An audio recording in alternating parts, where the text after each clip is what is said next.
여러분 오늘 아침에 아침 식사를 맛있게 하셨는지 모르겠습니다.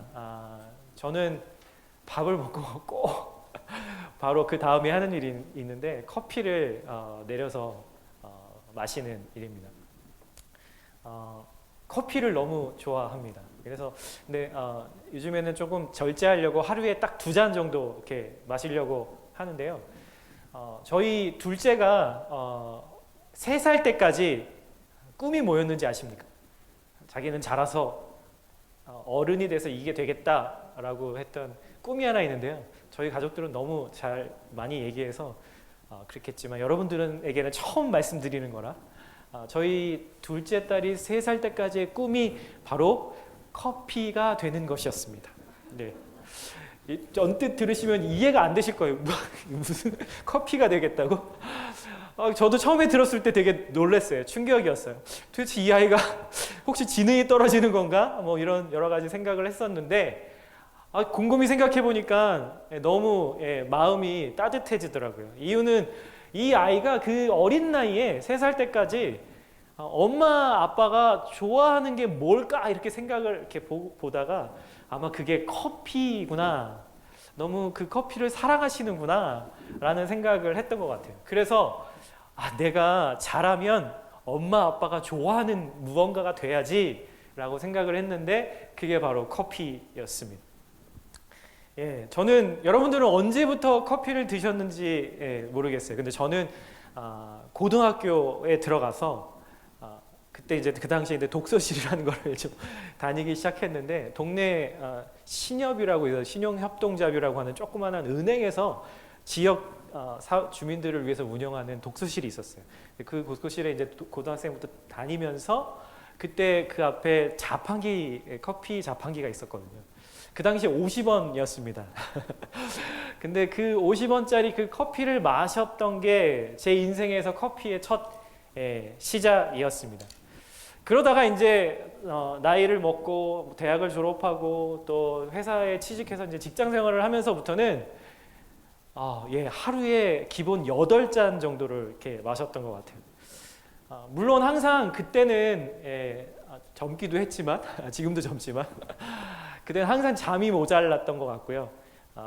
그리고 항상 피곤하게 느꼈기 때문에 그때도 아주 진한 커피를 이렇게 마시고 아침에 정말 그걸 마시고 잠이 깨야지만 일을 할 수 있는 그런 이유들이 있었던 거죠. 커피를 처음 마실 때는 이게 쓴 커피를 도대체 왜 마시나 라는 생각이 들 정도로 이거 내 스타일 아닌데 라고 생각이 들었는데 이게 그냥 마시다가 보니까 이제는 이 쓴맛이 너무너무 이렇게 달콤하게 느껴지는 그런 상황이 된 거죠. 정말 그 커피의 향이 온 몸으로 이렇게 감싸는 느낌을 받으면 아침 오늘 하루 잘 시작했다 뭐 이런 느낌을 받게 됩니다. 요즘에 저도 뭐 사무실에서도 이렇게 핸드드립으로 커피를 이렇게 내려 먹다가 최근에 큰맘 먹고 제가 에스프레소 머신을 조그만 걸 하나 샀습니다.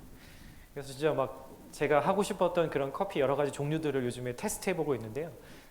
언제든지 커피가 드시고 싶으시다면 저를 찾아주십시오. 제가 분명하게 말씀드린 건데 스타벅스보다는 훨씬 더 맛있는 커피를 드릴 수 있습니다.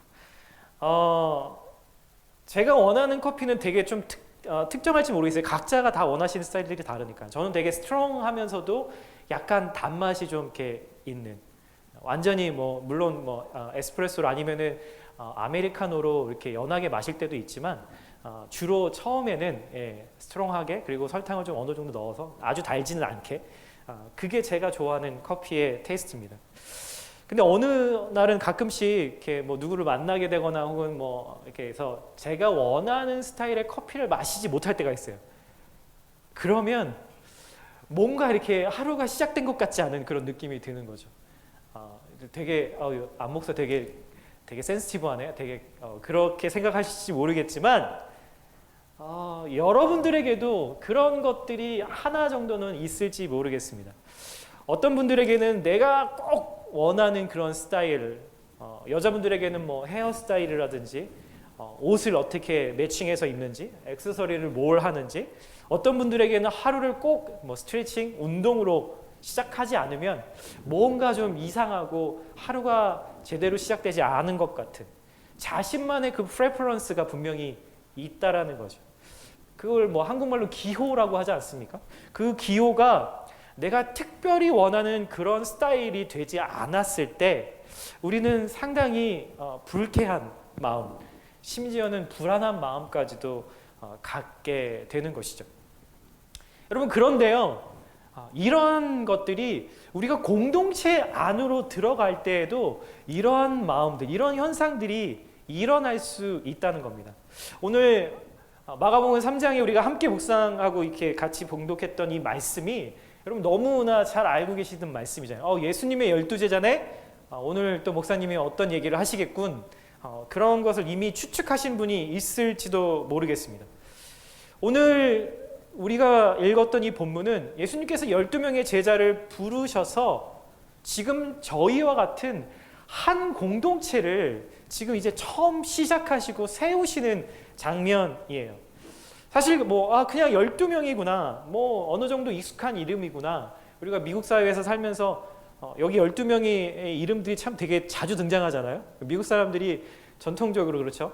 서구권에 있는 사람들이 이 제자들의 이름을 자신의 first name으로 사용하는 경우가 참 많죠. 그렇게 생각하고 그냥 넘어가실지도 모르겠어요.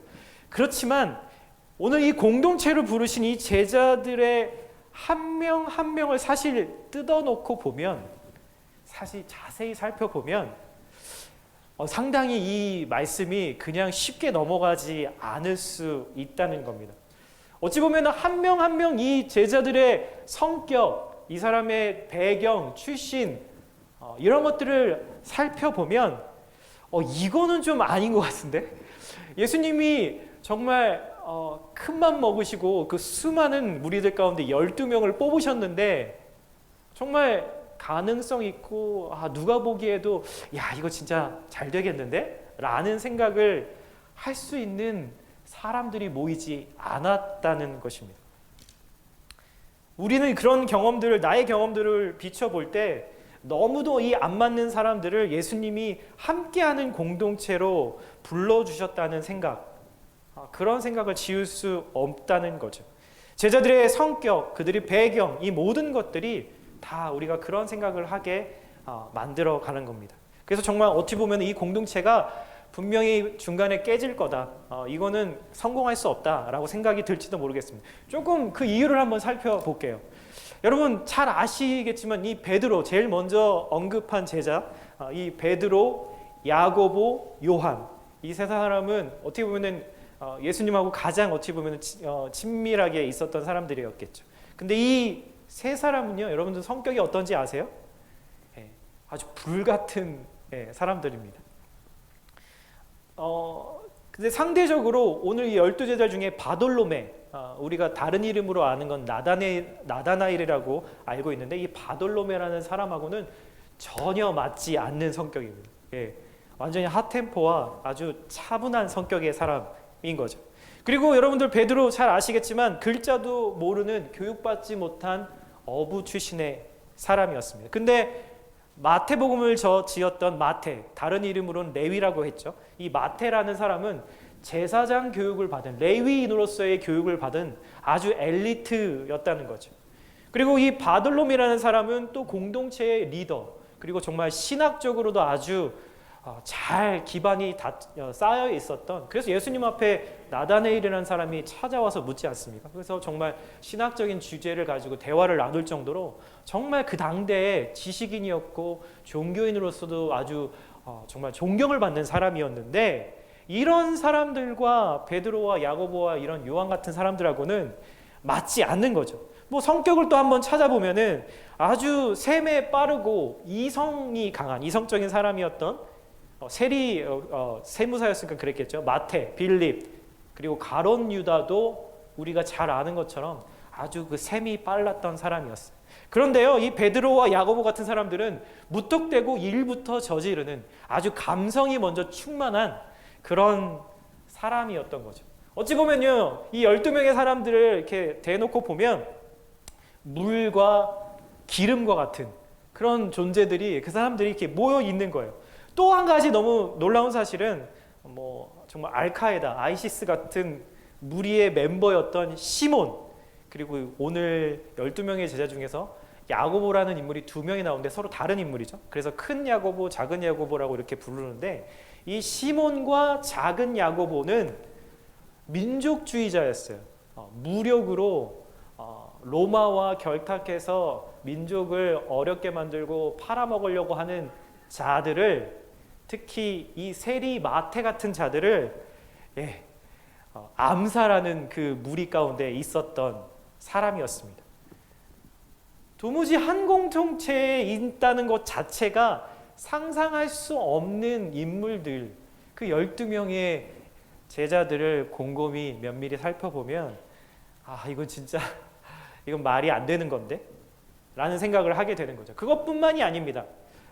천둥의 아들들이라는 그 불렸던 야고보와 요한, 이 사람들은요 예수님하고 사마리아라는 그 지역을 지나갈 때 그들이 유대인이었던 그들을 싫어해서 막는데 그때 그렇게 예수님한테 이야기하죠. 하늘에서 벼락이 치게 해서 저들을 벌하게 해주십시오, 예수님. 그리고 그들의 어머니는요 예수님께 나와서 이렇게 얘기해요. 자기 두 아들들이 정말 예수님이 예루살렘에 들어가셔서 왕이 되시면, 그들이 원하는 왕이 되시면 오른편 왼편에 정말 오른팔 왼팔로 삼아달라고 그렇게 치맛바람을 일으켰던 그런 제자들이었습니다. 여러분, 만약에 저라면요, 만약에 제가 예수님이라면요, 여러분들이 만약에 예수님이라면 어떤 사람들을 하나의 공동체로, 한 교회로 묶으셨겠어요? 만약에 저라면요, 제일 1순위로 성품이 좀 괜찮은 사람들, 좀 다듬어지고 성품도 성숙한 사람들, 그리고 좀 사역 경험도 좀 있고, 교회니까요. 그리고 어느 정도 같은 비전을 바라보고 같은 곳을 같은 생각을 품은 그런 사람들을 아마 제자로 부르지 않았을까. 우리가 무언가를 그룹을 조직하려고 하면 사실 그런 생각을 하지 않겠습니까? 근데 이 12명의 사람들을 데리고 주님이 도대체 뭘 하실 작정인가? 이거 진짜 너무 안 될 것 같은데? 라는 생각밖에 들지 않는다는 거죠. 여러분, 그런데요, 우리가 교회에 들어서면, 교회라는 공동체에 멤버로 들어가기 시작할 때 어찌 보면 사실은 이런 경험을 하게 되는지 모르겠습니다. 여러분, 우리가 교회에 처음 가면 어떤 기대를 가지고 교회를 오시나요? 교회에 가면 그래도 내가 정말 관심도 받고 사랑도 받을 수 있지 않을까? 원래 교회가 그런 곳이잖아요. 교회에 가면 나보다 먼저 신앙생활 하신 분들의 좋은 모습을 보고 나도 좀 좋은 영향을 받을 수 있겠지.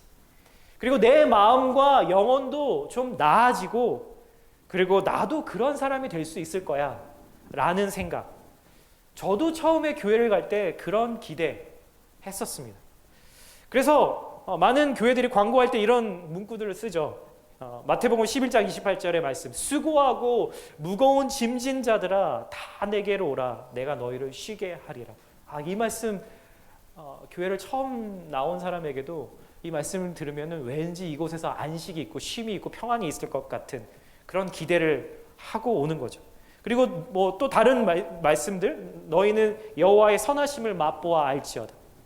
정말 이 세상의 부조리에 낙심하고 영적인 갈증을 느껴서 교회에 나오기도 합니다. 그런데 이런 멋진 교회를 상상하고 우리가 공동체 안으로 멤버가 돼서 들어오지만 정말 오래지 않아서 우리는 내가 기대했던 그 기대와는 다른 모습을 교회에서 혹은 공동체에서 경험하게 되는 것이죠. 저만 그런가요? 다들 아니신 것 같은 표정이신데, 제 인생에서요 총 6번의 교회를 6개의 공동체 멤버로 있었습니다. 그런데 한 군데도 예외 없이 적어도 사람들이 모인 공동체는 다 똑같이 제가 처음 기대했던 모습과는 달랐습니다. 정말 어떤 부분에서는 정말 성숙하고 정말 많은 은혜를 받은 공동체도 있었지만, 내가 기대했던 그 기준에 못 미치는 공동체들이 참 많았습니다. 제가 그래서 신앙이 어릴 때는요, 이런 생각을 했어요. 아, 진짜 주님, 나같이 이렇게 예외인 사람도 있는데 왜 좀 괜찮은 좀 사람들을 좀 불러서 회개시키시지? 그래서 그런 사람들 좀 교인시켜 주시면 좋았을 텐데 왜 이렇게 하셨을까? 그러면서 제 안의 고백은 이런 생각을 하게 되잖아요. 나는 하나님은 좋아. 예수님은 좋아. 그런데 교회는 싫어요. 공동체는 싫어요. 특별히 정말 미국의 많은 한인교회들을 이렇게 사역하면서 많은 분들 이렇게 만나다 보면은 그런 분들 참 많으세요. 아, 저는 하나님은 믿습니다. 예수님 믿어요. 근데 교회는 안 나갈래요. 라고 말씀하시는 분들이 의외로 많으시다는 겁니다. 그런 분들의 것들을 보면 그 속마음은 그런 거죠. 아, 내가 교회에서 상처받아서 내가 생각하는 그 기준에 못 미치는 공동체라서 저는 싫습니다. 라고 이야기한다는 겁니다. 여러분, 뭐가 잘못된 건가요? 우리가 공동체 안으로 들어오게 될 때 우리가 먼저 믿어야 할 것이 있습니다. 여러분, 우리가 속한 공동체는 내가 선택하는 것이 아니라 주님에 의해서 주어지는, 선택되어지는 것임을 우리가 알아야 한다는 겁니다. 여러분, 오늘 본문에요, 예수님의 제자들을 부르셨다고 말씀하십니다. 제자들이 그 공동체를 결정하거나 선택했다. 제자들이 수많은 선생님들 중에 정말 쇼핑을 해서 예수라는 선생님을 선택하지 않았다라고 이야기하는 것이죠. 예수님이 부르셨기 때문에 우리가 공동체의 일원이 된다는 것입니다. 만약 내가 공동체를 선택할 수 있다면 여러분 어떨까요? 우리는 아마 서로 비슷한 수준의 경제력, 그리고 지적인 능력, 그리고 도덕적인 예의도 좀 갖춘 그런 사람들하고만 모이고 싶을지 모르겠습니다. 내가 공동체를 선택할 수 있다면 우리가 어떻게 할까요? 내가 손해보지 않을 만한 공동체, 내가 뭔가 유익을 얻을 만한 공동체를 선택하게 될 겁니다. 그리고 주님이 원하시는 공동체가 아니라 내가 원하는 사람들, 그런 몇몇 사람들과 공동체를 만들지도 모르겠습니다. 처음에 제가 다니던 교회에서 나름 어떤 상처를 받고 제 교회를 옮기게 됐어요. 그래서 큰 교회를 가면 좀 더 이런 상처를 받지 않겠지라는 그런 기대감으로 큰 교회로 옮겼습니다. 어땠을까요, 여러분? 마찬가지였습니다. 처음에 제가 1년 동안 그 큰 교회에 가서 공동체 안으로 들어가지 못하겠더라고요. 그 전에 받았던 어떤 상처들과 그런 선입견들 때문에 그냥 예배만 드리고 군중 속에 한 명이니까 예배만 드리고 내가 알고 있는 친한 사람들 몇몇 사람들을 하고만 따로 모임을 가지고 그냥 집에 돌아오는 일들을 거의 1년 동안 그렇게 했습니다. 그때는 신앙이 어리기도 했었지만 제 마음의 문들이 되게 닫혀져 있었기 때문이었던 것 같아요. 나중에 알았던 사실이지만 그때의 저처럼 예배만 드리고 그리고 자기가 아는 몇몇 사람들하고만 교제를 하고 돌아가는 사람들을 가르쳐서 나름 그 교회에서 부르는 이름이 있더라고요. 안개 공동체라고 이야기를 하더라고요. 저도 나중에 사역자분한테 들었어요. 눈에 보이진 않는데 분명히 존재하는 사람들, 그런 사람들을 보고 안개 공동체라고 부르더라고요. 나중에 주님의 그런 책망을 제 마음에 받으면서 다시 공동체 안으로 들어가서 새가족반부터 시작해서 다시 공동체 일원이 된 후에야 그 1년의 시간이 얼마나 나의 영적인 성장을 방해했고 그것이 저에게 해가 됐는지를 알게 됐고 그리고 후회하게 됐습니다. 여러분, 교회는요, 그리고 공동체는요, 예수님이 우리를 부르심으로 인해서 시작된다는 것입니다. 여러분, 민족주의 테러주의자였던 이 시몬과 작은 야고보가 왜 예수님께 예수님 이 세리마태를 공동체의 일원으로 받아두시냐고 항의할 수 없다는 겁니다.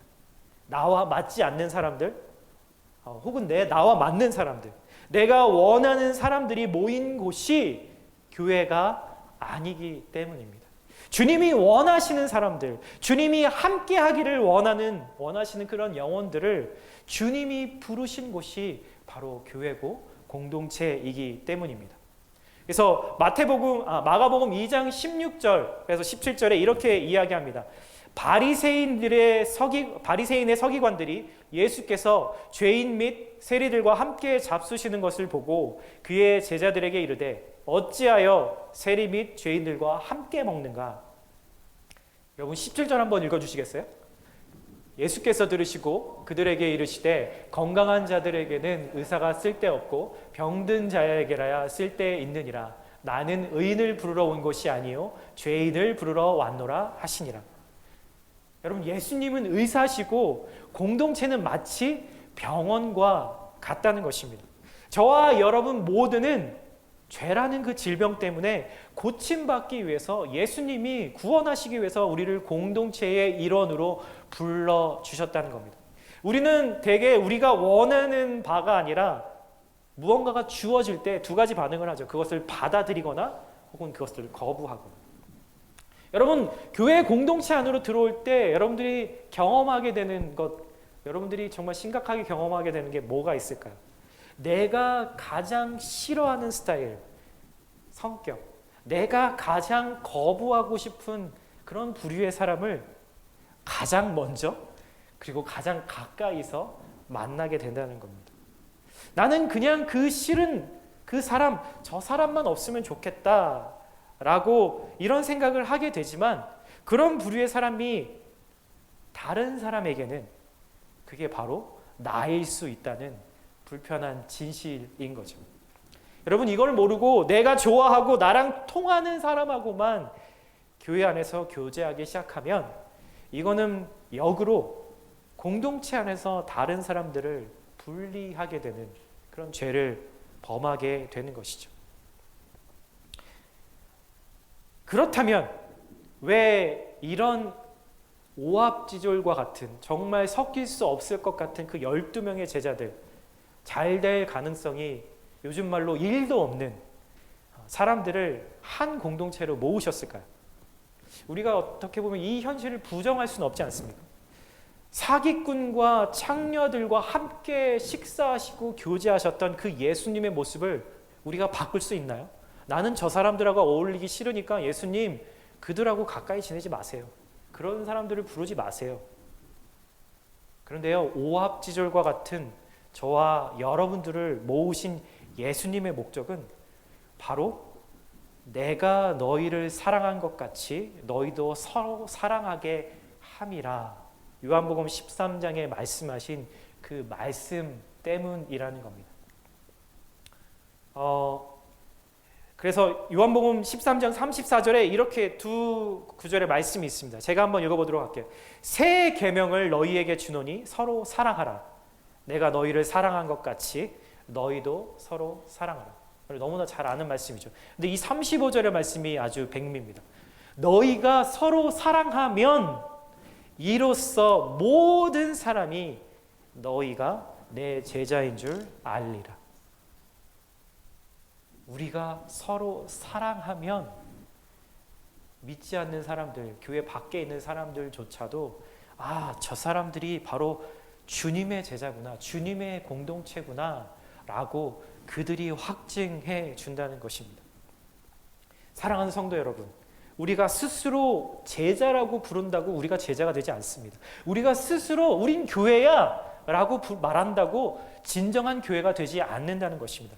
서로가 참으로 사랑하고 자기 자신을 낮출 때만 이것을 본 다른 사람들이 우리를 보고 저들은 참으로 예수님의 제자구나, 저들은 정말 주님의 교회구나 라고 그렇게 이야기해 준다는 것입니다. 이것이 진짜 교회의 모습인 거죠. 바울은 이것을 아주 인디비주얼하게 이렇게 이야기합니다. 쉬운 성경 버전으로 제가 고린도전서 1장 26절의 말씀을 29절까지 말씀을 한번 읽어드릴게요. 여러분들에게 해당이 되는지 한번 들어보세요. 성도 여러분, 하나님께서 여러분들을 부르셨을 당시에 여러분들의 모습이 어떠했는지를 한번 생각해 보십시오. 세상의 표준으로 볼 때는 지혜 있는 사람이 많지 않았고 권력 있는 사람도 많지 않았으며 가문 좋은 사람도 많지 않았습니다. 그러나 하나님께서는 지혜로운 것들을 부끄럽게 하시려고 세상에 미련한 것들을 선택하셨고 강한 것들을 부끄럽게 하시려고 세상에 약한 것들을 선택하셨습니다. 하나님께서는 세상에 비천한 것들과 멸시받는 것, 그리고 아무것도 아닌 것들을 선택하여 유력한 자들을 멸하셨습니다. 이것은 하나님 앞에서 어느 누구도 자랑하지 못하게 하려 하심이었습니다. 여러분, 이 말씀이 동의가 되십니까? 우리가 원래 예수님 안으로 들어오기 전에는 우리는 무지하고 또 천하고 멸시받는 정말 아무것도 아닌 사람들이었다는 겁니다. 혹시 여러분들의 마음에 그런 생각이 들지 모르겠어요. 아, 나는 그래도 이 정도는 되는 사람인데. 그런데요, 주님 앞에 나의 모습을 보기 시작하면, 진짜 나의 마음을 들여다보기 시작하면 정말 하나님 보시기에 저와 여러분이 그런 사람들이었다는 것입니다. 그런 저와 여러분을 예수님이 예수님 안에 있게 하셨습니다. 그리고 예수님은 그런 저와 여러분을 구원하셨다는 겁니다. 그래서 저와 여러분은 아무도 하나님 앞에서 난 꽤 괜찮은 편이야 라고 자랑할 수 있는 것이 하나도 없는 그런 사람들이라는 것을 말씀하십니다. 그리고 오직 자랑하고 싶은 사람은 내가 주님 안에 있음을 그것만 자랑하라 라고 말씀하시는 겁니다. 여러분, 우리가 아는 모든 종교의 창시자들이 있어요. 이슬람에서는 마호멧이 있고요. 불교에서는 석가모니 같은 분이 계시죠. 여러분, 이 모든 종교의 창시자들이 그들이 남겼던 것들의 모든 것의 목적이 뭐였는지 아십니까? 한 가지 주제가 있다면 그들은 모범적으로 사는 거였어요. 사는 거. 그런데 예수님의 목적은요, 죽는 것이었습니다. 이게 세상의 종교와 바로 기독교가 완전히 다른 것이죠. 여러분, 너무나 놀랍지 않으세요?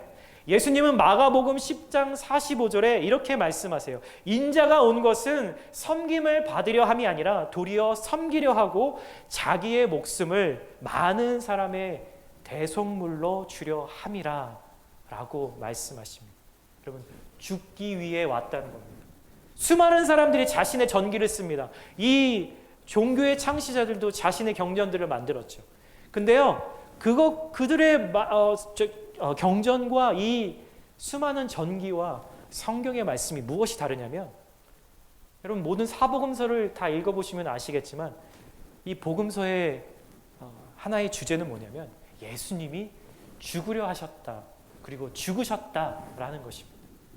어느 전기가 그런 기록을 남길 수 있겠습니까? 자신의 치적, 업적을 남겨야지, 좋은 것을 이야기해야지 어떻게 죽으려 하는 그 목적으로 자신의 전기를 쓸 수 있겠습니까? 그런데 성경은 그렇게 이야기하고 있다는 것이죠.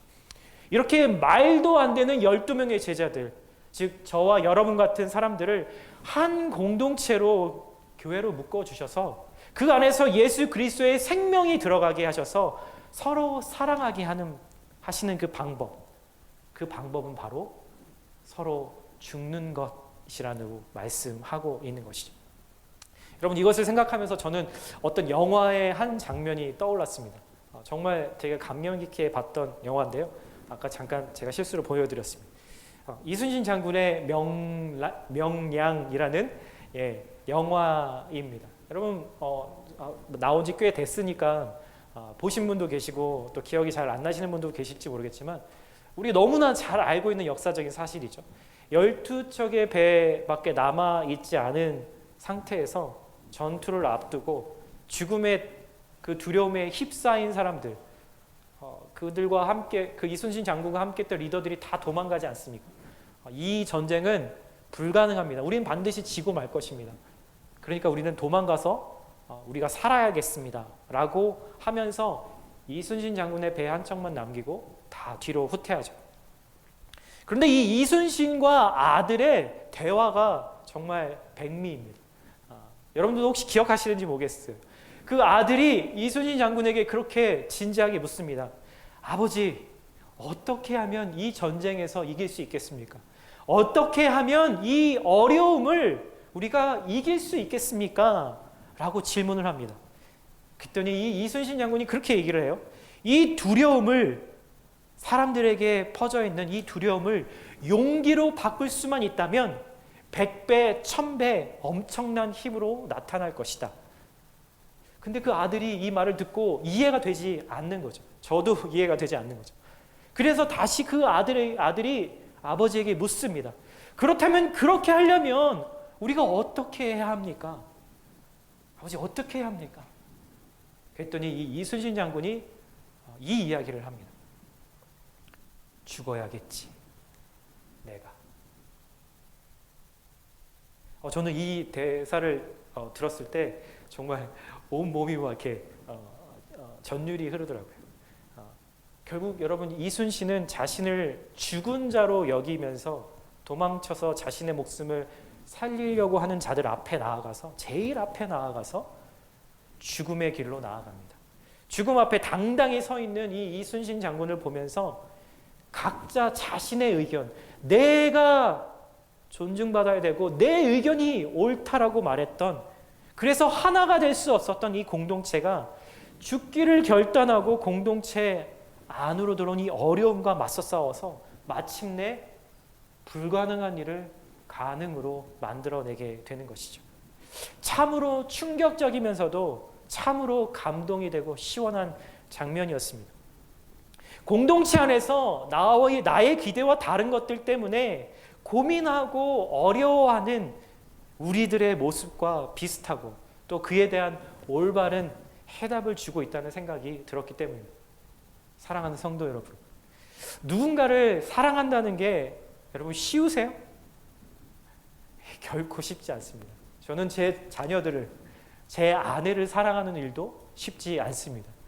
저만 그런가요?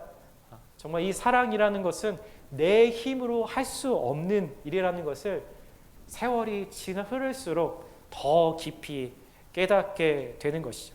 더구나 내 스타일도 아닌 사람을 사랑한다는 것은 더 어려운 일입니다. 그런데 우리가 주님의 사랑을 받고 있기만 한다면 그 주님께로 받은 그 사랑 때문에 나와 맞지 않는 사람들을 이해하고 용납하고 용서할 수 있게 된다는 것입니다.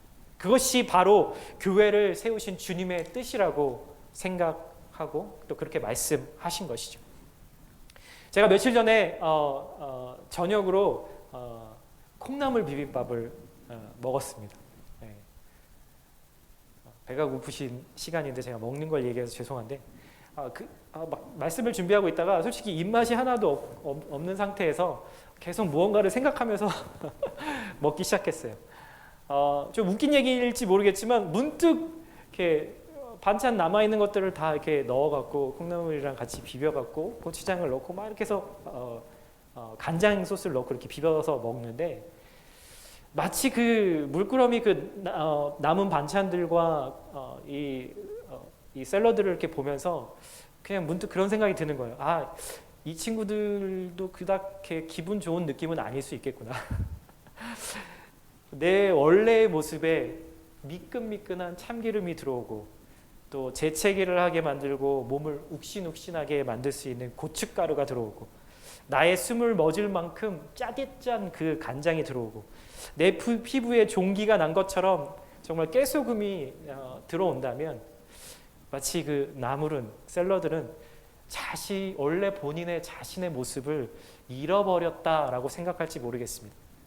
그러나 이 나물과 샐러드는 그냥 이렇게 먹는 것보다 정말 그것들을 함께 믹스하고 또 하나 되게 해서 나의 모습을 잃을지언정 나의 본질에 벗어나는 그런 모습일진 모르겠지만 다양한 양념들이 들어와서 비로소 다른 사람의 저의 죽어있던 그 입맛도 살리는 음식이 되었다라는 것이죠. 여러분 기분 나쁠 수 있어요. 나물들의 입장에서는. 여러분 매일매일 샤워를 하고 깔끔을 떠는 내 모습에서 무언가 묻어도 그리고 처음 경험하는 불편하고 싫은 마음이라도 그리고 누군가가 나의 마음에 눈물 뚝뚝 흘리게 정말 분노하게 심장을 후끈후끈하게 후벼 팔지라도 그것으로 내 원래의 모습은 죽고 다른 이들과 함께 누군가를 살릴 수만 있다면 여러분 그게 주님이 우리를 함나로 모으신 목적일 것입니다. 그래서 여러분 공동체는 귀한 것입니다.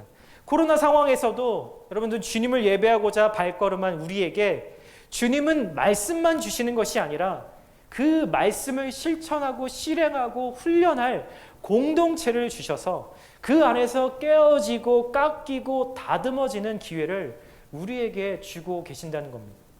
마치 살아서 펄펄 뛰는 그 야생마와 같은 내 모습을, 내 인격을, 내 신앙을 주님의 사랑으로 성숙할 수 있도록 그렇게 가이드해 주시는 것이죠. 여러분, 그래서 교회는 축복입니다. 그리고 교회는 주님의 지혜인 것입니다. 이것이 우리가 주님을 닮을 수 있는 유일한 방법입니다. 정말 말도 안 되는 그 12명의 조합으로 주님이 공동체를 세우신 가장 중요한 이유인 것이죠. 그래서 그렇게 우리가 깎이고 다듬어질 때 비록 아플 수 있고 쓰라릴 수 있지만 우리는 누군가의 죽어가는 생명을 살릴 수 있는 통로로 우리가 쓰임받을 수 있게 되는 것입니다. 여러분, 식물 있잖아요. 여러분, 식물이 있는데 그 식물이 자라려면 3가지 요소가 있다고 합니다. 아시는 분 계시겠지만 햇빛, 그리고 물, 흙, 이 3가지가 꼭 필요하다고 하죠. 그런데요, 어떤 식물들에게는 이 3가지 필수 팩터 이외에 한 가지 더 필요한 것이 있다고 합니다. 그것이 바로 또 다른 식물이라는 것입니다. 무슨 말인지 이해가 안 되실지 모르겠는데 함께 자라면서 서로에게 유익을 주는 식물들이 있다는 겁니다. 그걸 일컬어서 동반식물이라고 합니다. 동반식물이라는 것은 서로에게 좋은 영향을 주는 식물들인 거죠. 대표적으로는요, 이 동반식물에 이런 게 있어요. 토마토와 바질, 이 2가지를 같이 심으면 좋습니다. 파와 오이, 그리고 상추와 양배추, 이런 것들이 있죠. 토마토는 건조한 지역에서 잘 자라는데요. 근데 반면에 바질은 물의 공급이 아주 충분해야 잘 자라는 식물이라고 합니다. 그래서 이 토마토와 바질을 함께 심으면 바질이 남은 수분을 흡수해서 잘 자라는 것뿐만이 아니라 토마토가 수분의 그 과잉 공급을 받아서 이 토마토가 터지는 현상을 예방해 준다고 해요. 그리고 파와 오이는 서로 팥뿌리에 그 항생 물질이 있어서 함께 심으면 오이가 잘 걸리는 병을 예방해 준다라고 합니다. 상추와 양배추도 마찬가지고. 여러분, 이 동반 식물들은 자신이 자라나는 중에 서로를 돕고 있는 것이죠. 나랑 안 맞을 것 같고 내가 싫어하는 모습을 가졌다 하더라도 그가 나에게 도움이 될 뿐만이 아니라 나 또한 그에게 도움을 줄 수 있다는 것입니다. 그래서 교회는 내가 아니라 우리입니다. 우리가 된 교회의 가장 큰 축복은 저와 여러분이 완전한 사람이 아니라는 겁니다. 완전치 않다라는 것입니다. 그렇게 부족한 상태에서, 그렇게 못난 상태에서, 마음에 안 드는 상태에서 예수님의 공동체는 서로를 살리게 되는 것입니다. 여러분, 이게 어떻게 가능합니까? 14절에서 예수님께서는 그들과 함께 하시면서 라고 이야기하셨다라는 거죠. 저는 저희 교회에 처음에 와서 되게 감사했던 것 중에 정말 많은 것들이 있었지만 그 중에 하나가 뭐냐면 정말 모든 세대가 다 한 교회 공동체에 계신다는 거예요. 어린 자녀들부터 시작해서 청년들, 또 중년들, 그다음에 장년들까지. 사실 여러분들 잘 모르실지 모르겠지만 미국의 많은 한인교회들 가운데서 이렇게 정말 다양한 세대가 한 교회에 있는 교회들이 그렇게 흔치 않습니다. 여러분, 요즘에는요, 주일학교가 없는 교회들이 정말 많이 있습니다. 어린 자녀가 없기 때문이죠. 교회가 고령화되고 있고 또 그래서 그런 현상들이 일어나고 있는데 저희 교회가 정말 감사했던 것 중에 하나가 바로 그것이었어요. 이 우리 교회에 청년들이 이렇게 있을 수 있다는 거, 그리고 연세 드신 권사님들 이렇게 있을 수 있다는 거, 그리고 정말 중간에 허리를 지탱하는 이 젊은 또 중년층이 있다는 게 그게 얼마나 감사한지 모르겠습니다.